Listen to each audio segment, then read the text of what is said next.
Alors, je vous jure que quand j'ai commencé cette première vidéo, toujours avec le même haut, je pensais que j'allais faire juste une vidéo, rien de plus. Et au fur et à mesure que je parle, en fait, au fur et à mesure, j'ai des idées. Tout ça pour vous dire, ce que je disais dans la précédente vidéo, c'est que évidemment, il m'arrive de regarder des tatouages, des exemples de tatouages en ligne. C'est vrai que je suis un petit peu fan, c'est un petit peu fan beaucoup, on va dire ça comme ça.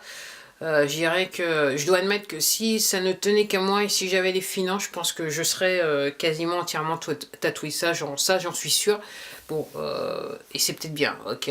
Avant, j'avais l'excuse de, par rapport à mon emploi, je pouvais pas réellement, j'avais pas réellement envie. Maintenant, comme j'ai plus d'excuses, donc voilà, voilà, c'est assez bien.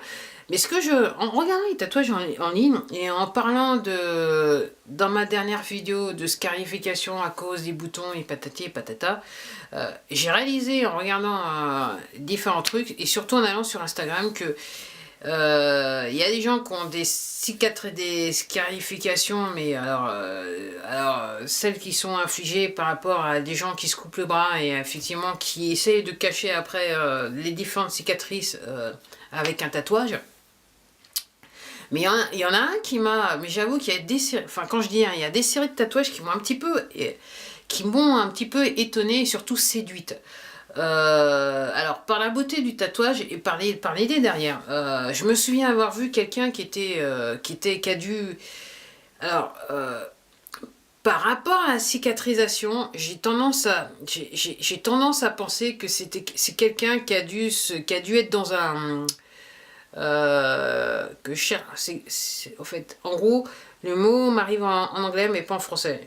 Voilà, qui a dû se retrouver dans un feu, qui a dû être brûlé. Alors, à un certain degré, parce que la cicatrisation, en fait, c'était pas du premier degré, ça c'est clair. Et donc, c'était une peau blanche et la peau était clairement un petit peu, voilà, un petit peu, enfin, on voyait que la peau était brûlée.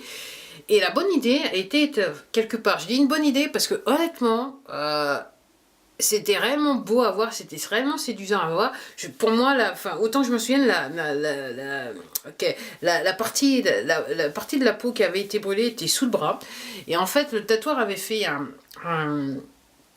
tatouage à côté qui en fait contournait tout à fait la partie de la peau qui avait été voilà, qui avait été brûlée par le feu. Et honnêtement, c'était très joli à voir.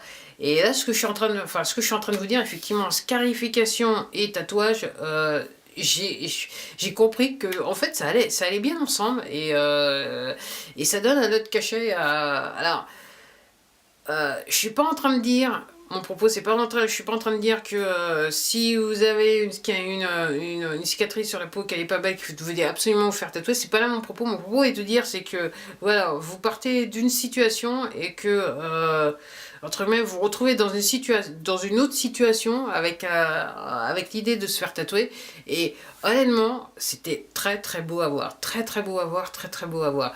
Alors ce n'est que mon avis personnel, je pense que peut-être certaines personnes vont vouloir commenter et voilà, mais c'était juste un avis personnel, c'était juste une manière de vivre. Encore une fois, je dis pas que vous devez absolument cacher vos cicatrices avec des tatouages, c'est pas mon propos, mais je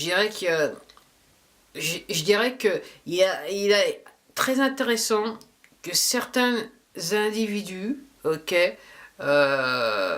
arrivent à considérer l'alternative et une alternative et c'est vrai que l'alternative quelquefois voilà, on n'y pense pas, voilà, on n'y pense pas. Voilà, c'est aussi simple que ça. Voilà, c'était tout pour moi. J'ai arrêté de parler, on va dire ça comme ça. Et puis clairement, je vous dis à la prochaine vidéo. Surtout, prenez soin de vous comme d'habitude. Allez, au revoir.